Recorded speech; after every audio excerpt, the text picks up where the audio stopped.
এটা হচ্ছে বাংলাদেশের হযরত ওমর। এই হযরত ওমর আরো বেশি হওয়া দরকার। আঙ্কেল আদ্দিন ফাউন্ডেশনের চেয়ারম্যান, আজকের যেই প্রোগ্রাম, আমি আজকের কপ্টার ব্যবস্থাপনা হুজুরদেরকে নিজে যোগাযোগ করা, আমি তো যোগাযোগ করছি, শায়েখদেরকে নিজে ফোন দেয়া এবং কোন পর্যন্ত আসতেছে কি করতেছে সব ইন্তজাম এই আল্লাহর বান্দা করেছে। উনি হলেন, আপনারা আকিজ গ্রুপের নাম শুনছেন, আদ্দিন ফাউন্ডেশনের নাম শুনছেন, এটার চেয়ারম্যান উনি সবার বড় এবং উনি চেয়ারম্যান। তো আমি এখন আঙ্কেলকে বলবো আমার মাদ্রাসা এলাকাবাসী এবং উদ্দেশ্যে কিছু কথা বলবার জন্য।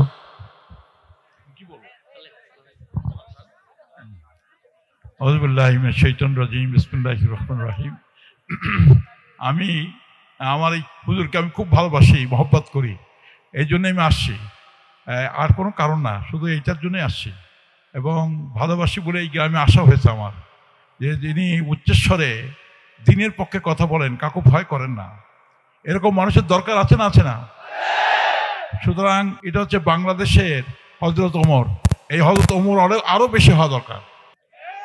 হযরত ওমরের দরকার, আবু বকরের দরকার। আমার স্ত্রী বলছেন যে তুমি যে যাচ্ছ আমার তো ভয় লাগে, কার সাথে যাচ্ছ? তো আমি কিন্তু হযরত ওমরের দরকার আছে কি না নেই? সুতরাং আমরা এই হযরত ওমরদের জন্য দোয়া করি। আর আজকে এই যে পাগড়ি পড়ালাম, এটার জন্য আমার একটা দায়বদ্ধতা বেড়ে গেল। আমি হুজুরের কাছে দোয়া চাচ্ছি যেন আল্লাহ আমাকে হাফেজ অবস্থায় কবর নিয়ে যায়, আমিন। এই আমি এখন 2 পারা প্রায় কাছাকাছি চলে গেছে, তো আমি যেন এই শেষ বয়সে কোরআনটা হিফজ করতে পারি, এই দোয়াটা আপনারা করবেন। আমি হুজুরের কাছে দোয়া চাচ্ছি, সবার কাছে দোয়া চাচ্ছি ইনশাআল্লাহ। আমার কিছু বলার নেই, উনি বললেন, আমি উনি বলে বলছি, কারণ আলেমদেরকে সম্মান করে কথা বলা। আমি যতই বড় হই, উনি হচ্ছেন আলেম, সেই জন্য ওনাকে উনি বলছি। উনি বললেন যে এখানে একটা হাসপাতাল বা অন্য কিছু করা, এটা আমি দেখে গেলাম, দেখা যাক আমাদের লোকজনের সাথে কথা বলি ইনশাআল্লাহ। আর এখানে কিছু করা যায় কিনা, মাদ্রাসার সাথে সম্পৃক্ত করে কিছু করা যায় কিনা, এটা আমি চিন্তা করব, আমার ভাবনা নিলাম। তো আজকে আর কথা বলবো না, কারণ আমাদের সময় অনেক শেষ হয়ে গেছে অনেক আগেই। আপনাদের জন্য, আপনি আমাদের জন্য দোয়া করবেন যাতে আল্লাহর পথে থাকতে পারি, আলেমদের সঙ্গে থাকতে পারি, আলেমদের সঙ্গে না, আলেমদের মাথায় নিয়ে থাকতে পারি।